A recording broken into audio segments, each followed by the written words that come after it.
All right, I think we'll get started here. Why don't we go ahead and take our seats? Thanks again for assembling, hanging with us the whole day. You guys having an enjoyable time here? Your brains are filling up to full? Oh, can you hear me? It is on. It's just a little loud in here. Great. Well, we thank you so much to all of our speakers today. I know that I've got a notebook full of things to chew on on my drive back tonight. My name is Rory Groves. I'm a little bit of the outsider in this cast of characters known as Front Porch Republic. I was introduced a couple years ago to Mr. Jason Peters via Alan Carlson, who was here with us earlier, is not here now. And I had a manuscript, and I had kind of was in over my head and didn't know where to turn. So Alan introduced me, and the folks here at Front Porch Republic decided to take a gamble on an unpublished author who was trying to run an experiment. I wanted to know if it was possible to live as an agrarian without being a tenured English professor. The results are still pending, I'll just say. But I wrote a book called Durable Trades, and it's done really well in the sense that I've had some great encouraging feedback from other folks who are also, like you, trying to seek out another direction. I came as a computer scientist background, not as familiar with the academic academy or the world as many folks are here, but as I like to say, I'm more of a practitioner than a theoretician. And the talks that we've been sharing here today have reminded me how much of when we moved to the country several years ago, and I started to get to know some of our neighbors who were multi-generational, fourth, fifth generation farmers. What occurred to me was not just how much they knew about the land and about farming, but how they didn't know how much they knew. It was like this knowledge was incorporated and accumulated through the generations, and they're actually putting into practice so many of the principles that we're articulating today, but they don't even know how to articulate them. I don't know if you've experienced that. Friends of mine that are here with me today are from an Anabaptist community, and they're living right in the heart of Amish country in Wisconsin. And we've been talking about that, just how much wisdom there is in the practicing of these principles. And so when you put them into practice, there's almost an automatic drawing out of the deep truths of the earth, right? It says that the forests of the trees shall clap their hands and the mountains will break forth in singing.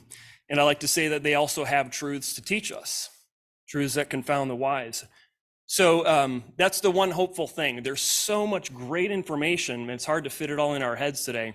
But if we can go home and put it to practice, just a little bit of it, the wisdom that the world was built on will begin to unfold in your own life and hopefully in the lives of your children as well. So without going on and on here, I'd like to introduce our speakers for the final panel today, which is on living outside the machine. That's the reason I'm up here. Jeff Bilbro, when he saw that I was coming out to the conference, he said, "Hey, Rory, you're someone that's living on the fringes of industrialism. Why don't you come and share the final topic here today?" So I'm grateful for that opportunity. It's nice to meet you all and be with you. Our first speaker, as she informs me today, is Ashley Colby.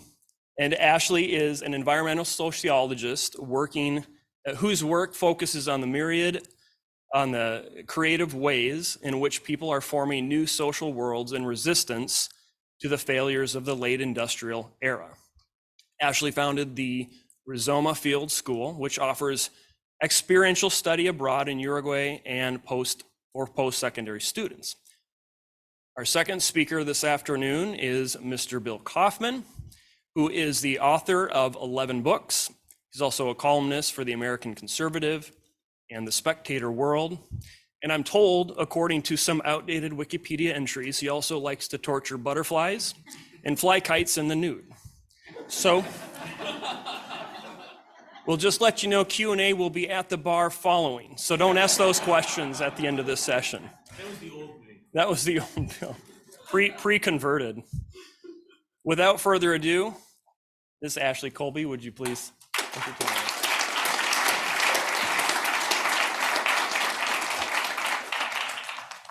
I'm going to use a PowerPoint differently. I know, don't boo me. Don't boo me, okay? All right, so I'm going to talk a little bit about. I kind of accidentally founded a podcast called Doomer Optimism. I'm not really here as like a commercial for that. I'm just drawing from it, but you know, it's the inspiration for this talk today. I'm going to talk about life adjacent to the machine, not outside of it. I don't think it's possible to really be outside of it. And I think there's a little bit of like a purity politics that comes with trying to be completely outside, because you know, you try to do anything at all and people say, oh, you're faking it, you're a fake homesteader, you know, you're home, what, you know, who do you think you are, kind of thing. And so I'd like to just talk about, you know, living in this constant tension between the machine and whatever the alternatives are. I got a clicker here. Okay, so this is a funny graph, but it kind of helps. This is energy. It kind of helps set the scene for some of my assumptions, which are, you know, basically all of human history. We've had muscle and firewood as energy. And then here in the Industrial Revolution, we had a huge amount of energy. And afterwards, who knows? Question mark. So the upshot of this is that we're facing some real material limits. And the other upshot is that there's all sorts of weird, like ennui and alienation that happens in this era. So there's just some assumptions about what I think to define the machine, because we shouldn't just all assume we know what we mean by that topic. Okay, so alternatives, and I'm going to show you some alternatives. Some of the people are here today. I'm going to make you raise your hands. And I want to just warn you, these alternatives, like, maybe in some ways seem weird or quaint. These are people who have been guests on my podcast. But have an open mind and think of them not as like a straight template, but you know, inspiration. What can you pull from these ideas? Okay. So first alternative is Jeff McFadden. I don't know if any of you are on Twitter, but he's the donkey guy. He says the faster you go, the more you miss. He rides around in a donkey-driven carriage on purpose. He like wants people to see him. He wants to go slow. He says we need to reduce our scale, and the way to do this is to reduce our speed. Right now, I'm making a trip, you know, one town trip a week by donkey-drawn buggy. You know, he's like obviously going to Walmart or something. There's a cart, but you know, this is adjacent to the machine, right? He's being a weirdo, but on purpose, but not a weirdo from 150 years ago, you know. So Peter Allen, raise your hand back there, Wisconsin farmer from the Driftless region, started this farm called Mastodon Valley Farm. And he's an ecologist, I think, by training, is a good enough way to put it, PhD. And he was, you know, basically looking at how mastodons were a keystone species in North America, sort of held back the growth of woody understory, made for this ultra diverse and dynamic landscape, including groves of fruit and nut-bearing trees. And he thought basically, how can I do ecological restoration like a mastodon? Which is a weird question to ask, but very cool. So he's trying to restore functioning oak savanna ecosystems with kind of himself, human as the keystone species, you know, just sort of kind of like indigenous Americans did, using fire. So in the modern market economy, that means the creation of a farm. So this is a picture of his farm. He's got this diverse landscape, grazing animals, deer, cattle, sheep, goats, pigs, turkeys, chickens, and is sort of attempting to mimic the grazing and browsing of horses and sloths and camels and mastodons. This like wild, it's like, you know, take the wild optimism of the technologists and put it to diverse landscapes. It's like, this is what comes of it, a Peter Allen type. Ask him also, if he goes to the bar after, I don't know if you're going, about his idea of bringing elephants to the Midwest to deforest and make oak savannas again in the way the mastodons did. So ask him about that. You catch him. Roxanne Ahern is a big friend of the podcast. She runs this, she wrote a book called Happy Holistic Homestead. She runs a website. She really wants to think holistically, so characterized by the comprehension of the parts of something as intimately interconnected. You can't pull them apart again. So she thinks a lot about human health, nutrition as connected to permaculture, homesteading, homeschooling, sort of seeing the ways in which all of these things are connected. Katura's right here, making lace for her own wedding dress this entire time. She just hosted a class called the Living Room Academy. This is her living room. And she invited young women into her home to learn how to cook from scratch, hand sew, embroider, create a skirt out of a bed sheet, which is so cool, knit and alter men clothing, make butter and cheese. And she also taught them how to be hospitable, to literally just invite guests into your home. And I don't know if you did it on purpose, Katura, you had people randomly show up. People also randomly show up in her home. So to just be able to, serve people, guests, and be hospitable when people just show up. I mean, the culture is now with millennials, it's like if someone rings your doorbell, you like hide. So she's like, we some of us grew up with this kind of thing. The door is always open for people to come by. This family in Alaska, I think, would be the most outside of the machine. They bought land undeveloped in Alaska, sight unseen, and I think grabbed some catalytic converters out of a junkyard to buy a landing craft to get onto their land. Anyways, they've been there a couple of years and they've built all this stuff, 2-hole outhouse, smoker, and there's this picture here of Shay, who is processing bear meat with a toddler on her back, which is so cool. And here is Shay. This image isn't great, but this caused an uproar on Twitter, and then I wrote about it for Unheard.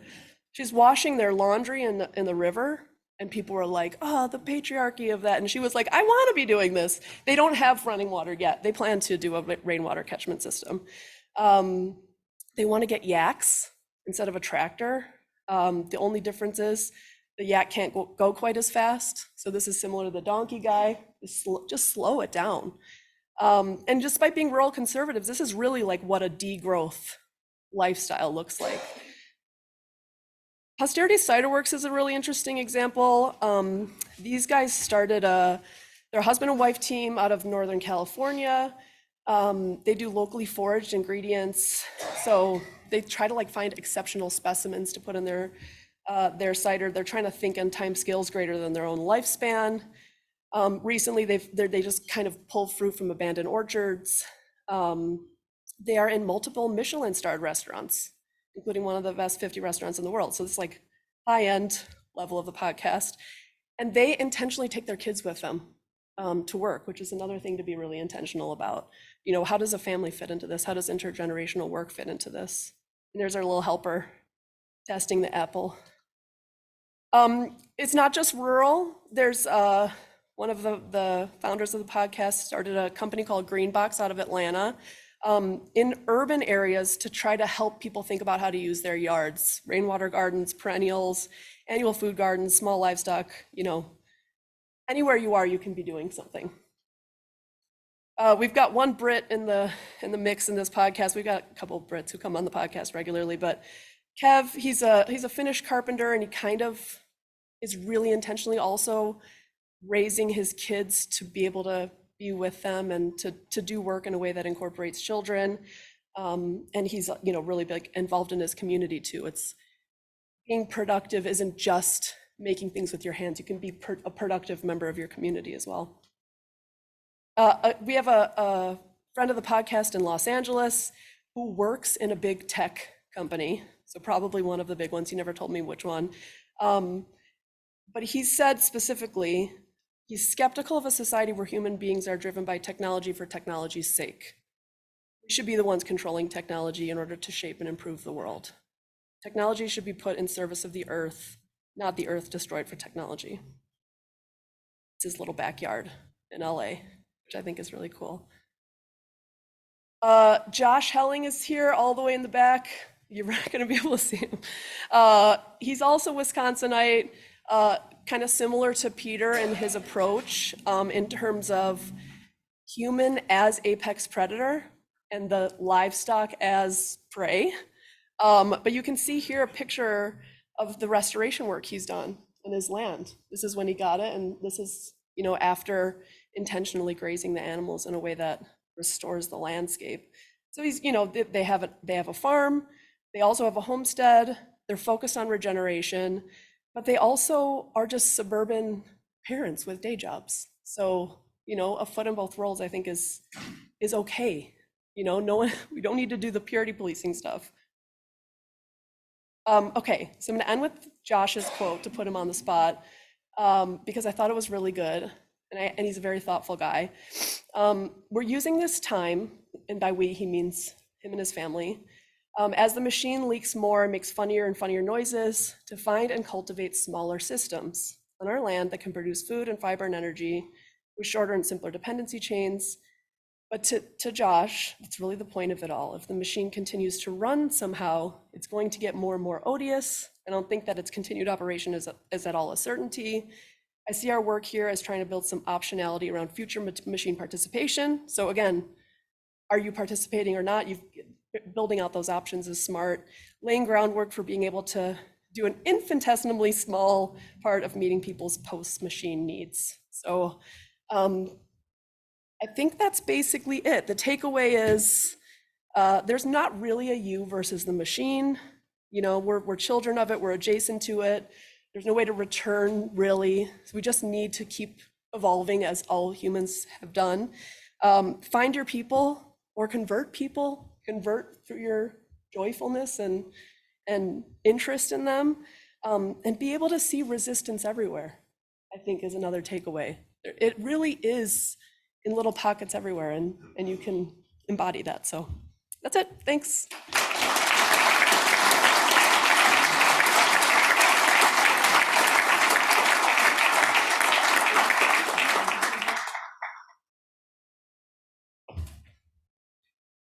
Thank you. Once again, I'm the light-hitting shortstop stuck at the bottom of the order. I don't know what my walk-up music should be. Maybe We Got to Get Out of This Place. It's better actually than Jeff Paulette's, which he let slip to us this past summer. Could This Be the Magic by Barry Manilow? You know, Sweet Melissa. Really, swear to God. As a Frankie Valli song goes, which is probably another one of Jeff's favorites. I'm honored to be here on the home ground of the Wisconsin School of Anti-Imperialist American Historians. In their refractory and refreshing independence, these ghosts of Madison show us one way to subvert the machine.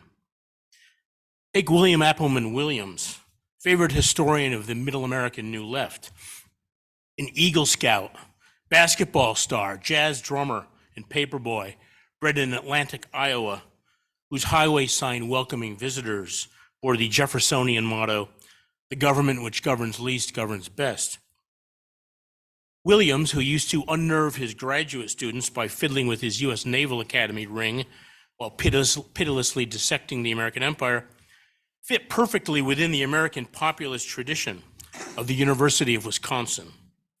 His patriotic anti-imperialism, in the words of his biographer and UW-trained historian Paul Buell, can be traced to growing up in a town of judges handing down suspended sentences for theft of food, theater managers looking away when the kids opened the back door for their poorer friends, and storekeepers keeping a tab that they rightly suspected would never be paid. In 1968, Williams left Madison for Oregon State to, in Buell's words, teach undergraduates, live by the ocean, and live in a diversified community of ordinary Americans. Not that Madisonians aren't ordinary, maybe they're extraordinary. As he moved off center, taking a stand in the hinterlands, Williams called for a return to the Articles of Confederation and a radical dispersion of political and economic power, a decentralist socialism that probably looked better in cooperative theory than it would have in barbed regulation practice. He was of the left, yet speaking to the right, trying to find that little egalitarian village where the shopkeeper and the jazz musician and the carpenter might live in liberty and fraternity. Williams explained himself with a story from his boyhood. I stole a very fine and expensive knife from the best hardware store in town. My maternal grandmother, Maud Hammond Appleman, discovered what I had done. She confronted me with the question, "Did you steal the knife?"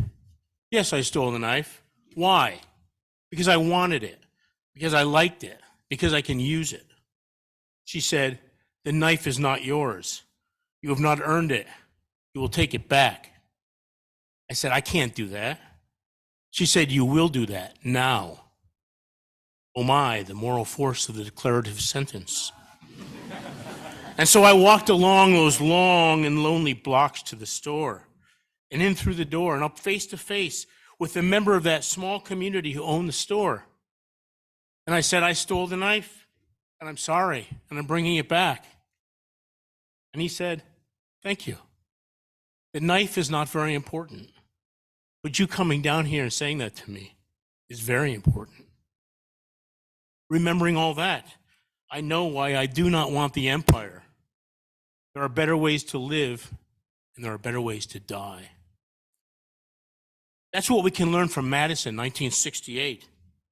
If the Williams-flavored New Left ultimately lost out to the bomb-happy rich kid weatherman faction, as well as to the social democratic weenies who would graduate from SDS into permanent space fillers in academe, well, that only confirmed the eternal truth that the worst people rise or claw or suck their way to the top of any large enterprise. That's why we keep FPR small. As the late Karl Hess, Goldwater speechwriter turned wobbly anarchist and cheerful exponent of anti-politics, liked to say, Adolf Hitler as Chancellor of Germany was a nightmare. Adolf Hitler at a town meeting would just be an asshole.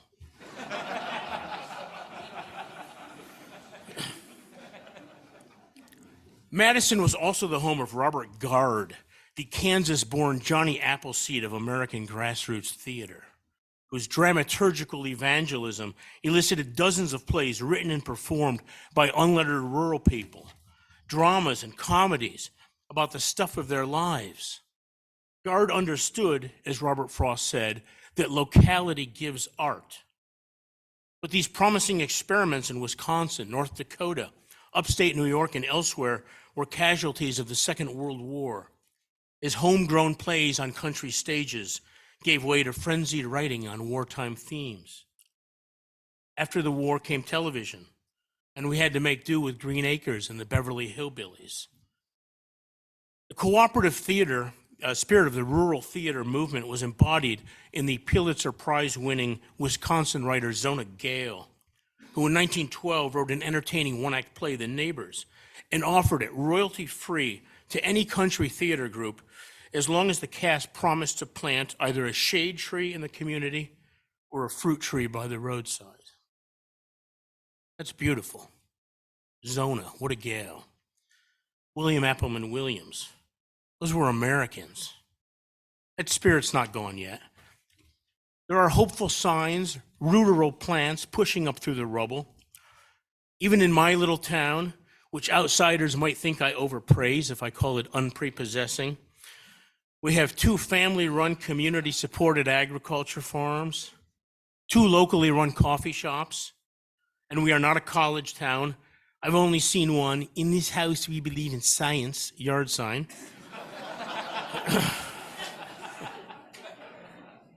We have 2 bars brewing and selling their own beer. The craft beer thing is much mocked, but it inculcates homeward-looking habits and is a nourishing manifestation of DIY. The loyalty that both sippers and topers show to local beers is a true blue example of patriotism of place, much healthier and more genuine than allegiance to professional sports teams. I say hypocritically as a Bills fan. Better than the Packers. Oops, I mean the Lions.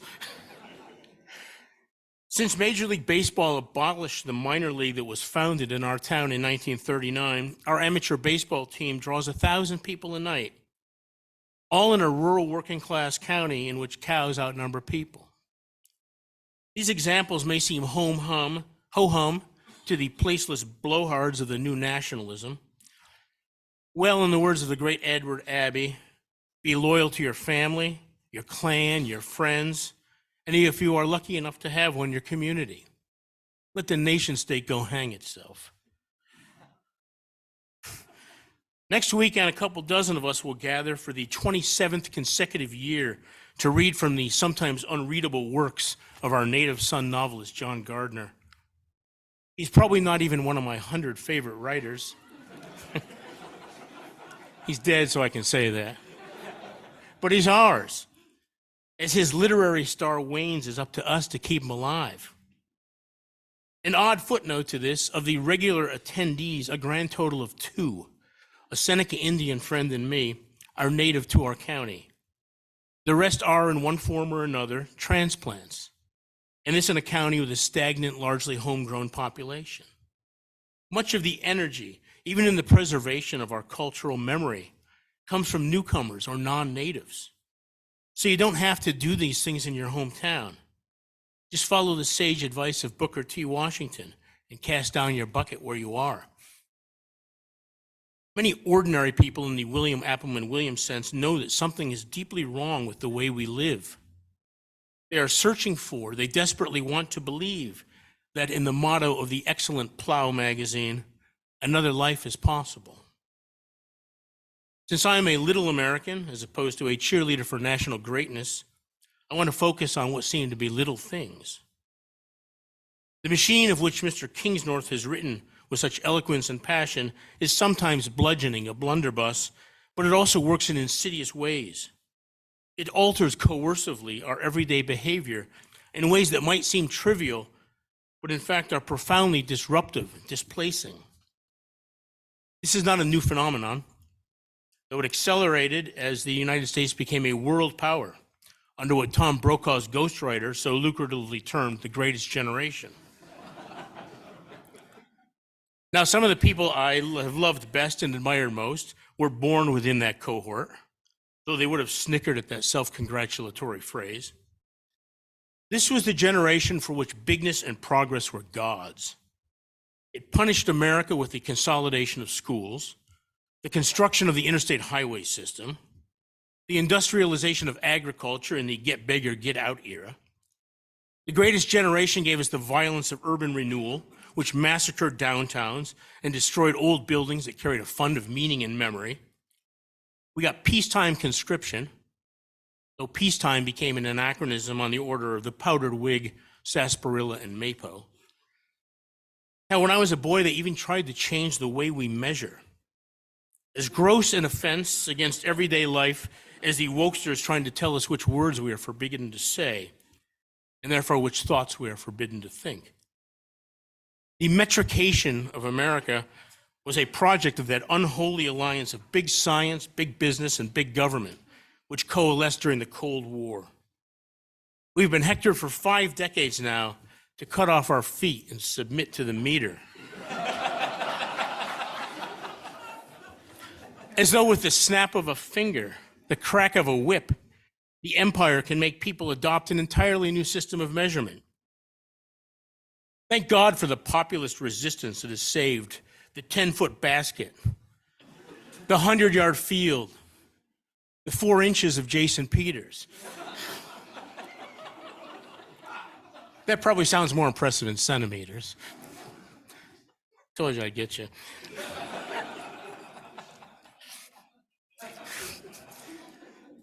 When our daughter was in school, we told her to miss questions about metric measurements on purpose. To hell with the liter and meter. Then again, we also told her to insist that Pluto was a planet. No wonder she got such lousy grades in science.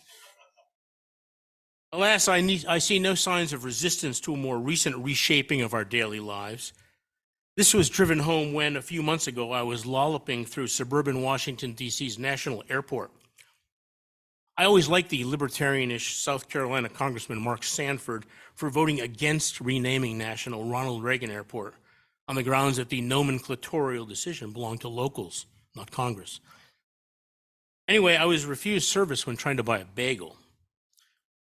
It wasn't because of my race, sex, assigned at birth, or vaccination status. Rather, the eatery in question, which had no cash registers, accepted orders only from smartphones. As I have never owned a cell phone of any kind, let alone a smartphone, I was out of luck. I couldn't plead food insecurity, to borrow the silly euphemism of our day, for soon enough I would be dining on the 9 almonds that constitute an airline repast. But still, those of us who from principle or poverty refuse to spend our days caressing the wretched rectangle are fast being reduced to second-class citizenhood when we operate within the machine. The fact that I was in National Airport on a business trip shows that I am not exactly living off the grid. I'm no purist on the phone question. Most people I love use mobile phones, and the fact affects my affection for them not a whit. I understand the utility of these devices for those who labor in numerous jobs, among them tow truck operator, heart surgeon, prostitute, sex worker. Sure, there are social pox and a contributor to a collective mental health profile that makes our country's young female population resemble a nuthouse of prosaic Sylvia Plaths. But to object to their ubiquity is, I am told, grousing about the inevitable. As Robinson Jeffers wrote, be angry at the sun for setting if these things anger you. This may seem a mere side issue in our delirious day, when the chicken hawks of the U.S. foreign policy coup flirt with nuclear war, and penectomy has become the new tonsillectomy. But altering the most basic and routine patterns of daily life can have profound consequences. Must these damn things be required to engage in even the simplest transactions? I've since taken, by the way, to borrowing my father's flip phone when I'd fly. Try finding a working payphone in an American airport. On that same outing, I discovered that the entire Buffalo airport is now cashless. I couldn't even buy a newspaper with greenbacks. My money was no good there. So I endure the privation of missing out on airport bagels and chain newspapers. A first world problem, as the kids would say. Except, as Kevin McCarthy, the real one, not the politician, screams at the end of Invasion of the Body Snatchers, you're next. Like a spilled bottle of ink, this subordination of man to machine spreads everywhere. I've spent upwards of 1,000 nights of my life watching minor league baseball games with my family and friends and neighbors. The community that is seated in the bleachers is far more important than the hits, runs, and errors on the field. But here too, the machine, or the war on human trespasses. The new ABS, automated balls and strikes, or attacking baseball's soul system, which I had the displeasure of observing at a AAA game in Rochester this past summer, stations an electronic device behind and above home plate. This machine determines balls and strikes. The call is transmitted to an earpiece worn by the emasculated home plate umpire, who then gives a weak, half-hearted signal. We are told by ABS advocates that transferring the most significant function of an umpire from human beings to a machine will ensure uniformity and standardization of the strike zone, as if bloodless precision is to be desired. I mean, it's only a game. Arguing with these computers will be as futile as playing backseat nag in your driverless car. Robot umps are no more amenable to remonstrance than HAL 9000 in 2001: A Space Odyssey. Dirt kicking and cap throwing rows, cat calls from the cheap seats, bad call disputes retold over coffee and beer to sons and daughters and friends. The lore of umpiring will be consigned to a rapidly dimming past. On a less clamorous, but even more important note, individual spectators are deprived of the pleasure of grousing, grumbling, or just bantering with neighboring fans over any of the 200-plus ball and strike calls. As the rationalization, the computerization of baseball at the highest level proceeds, ominously apace, We traditionalists, that is, people who prefer humans to machines, must take refuge in the lowest minors, the independent leagues, the high schools, Little League, and best of all, gloriously unorganized sandlot and pickup baseball. To renew or reinforce a commitment to grassroots sport is not a retreat or a surrender. It is rather an act of enrichment that permits a much fuller flourishing of sodality, togetherness, local loyalties, and healthy patriotism.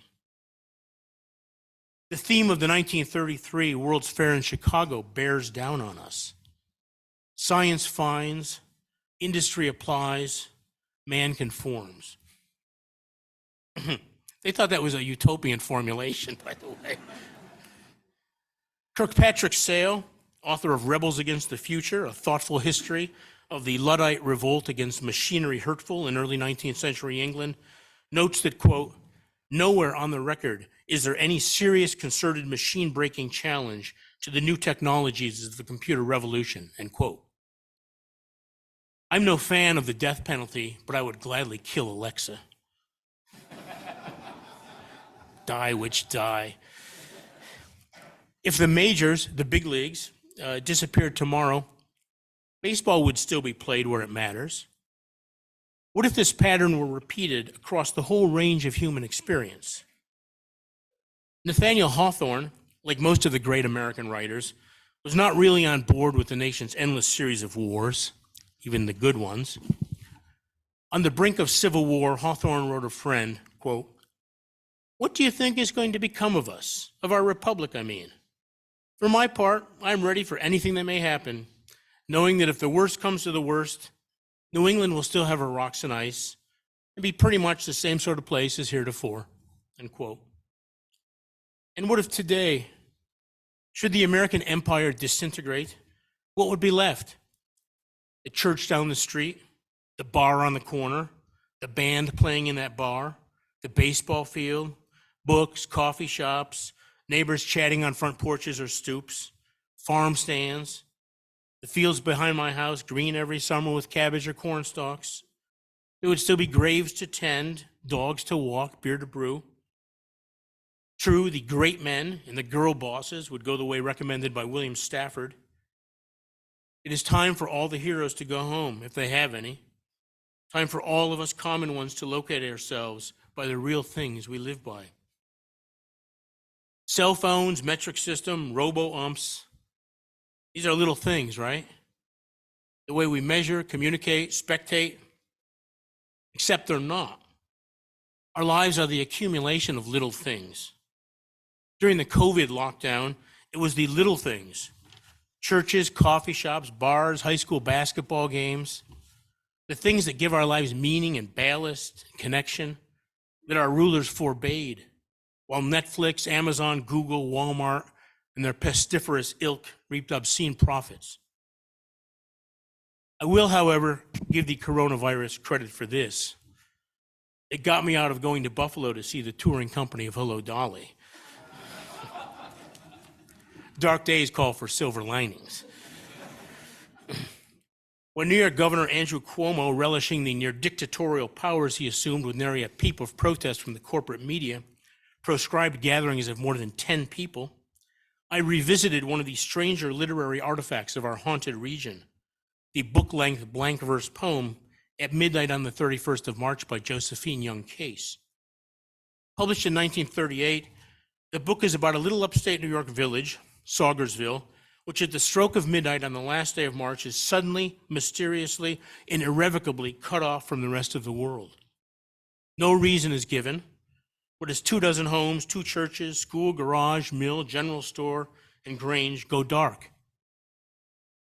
Josephine's father, Owen Young, was the president of General Electric, and she takes great delight in turning off the lights in what I assume was a winking nod dadwards. The phones are dead. The roads leading out of town have disappeared. Search parties venturing beyond the settlement find only the endless woods, the silent hills, and nowhere any house or any sign of man, there now or ever. There is only Saugersville in all the world. It's an autarkist dream. Recovering from the initial shock, the good folk of Saugersville take stock. They adapt. They relearn the old ways. Dairymen milk the cow by kerosene light. Horses replace farm machinery. Thirsty for beer, people grow hops. Even scoffers head to church. All is not sunshine and homey bliss. While the following winter influenza cuts through the village, lacking doctors and access to modern medicine, 3 residents die before the plague diminishes. It's look homeward or die, physically and spiritually. Here is all, resolves a resourceful young girl. There is no other place, no better place.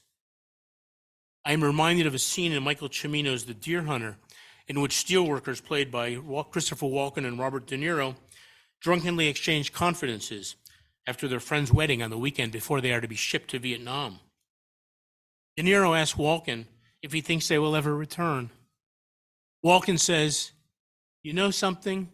The whole thing. It's right here. I love this effing place." Perhaps I ought not to advert to a Hollywood movie, even one as good as The Deer Hunter. For among the blessings of the little village's severance from the outside is that mass manufactured culture is no longer imported. Something is lost, yet something is gained. A character recalls, when Saugersville set fashions for itself, I mean to say we had our own ways here that weren't the ways of Centerfield or Steck, much less the ways of any city place where most of us had never been at all. Rum and Coke and Clark Gable no longer exist, yet the community consensus is that life is harder than it used to be, but troubles are more real. We're all of us more real, more alive, and Saugersville is more real, more like a town, not a gas pump on a concrete road. 11 months into the isolation, a young man of learning and ambition who chafes under the new dispensation has an epiphany as he skis the sloping fields outside the village. I'm alive, and this is where I live. The realization fills him with joy and gratitude. May we in these strange days experience our own revelations. Thanks for listening. Off the Empire, on Wisconsin.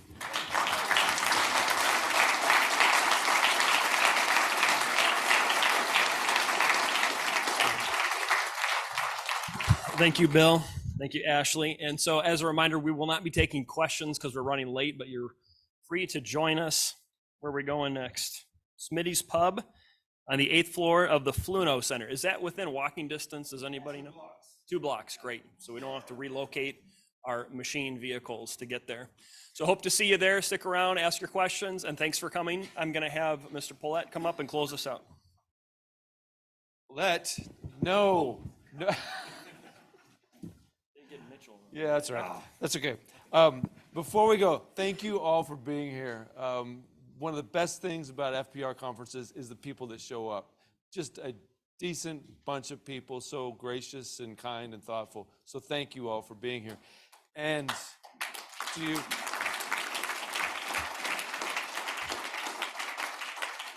And I would like to extend a special thank you to my friend Rick Avramenko, who is our host, who has made all this possible and arranged for all that we've had today. So please join me in thanking Rick.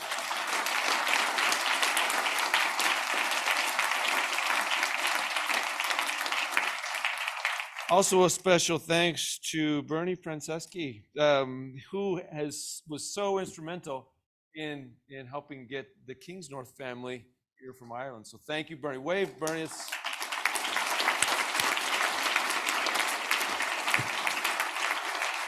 And to the Plow organization for co-sponsoring this event, thank you. The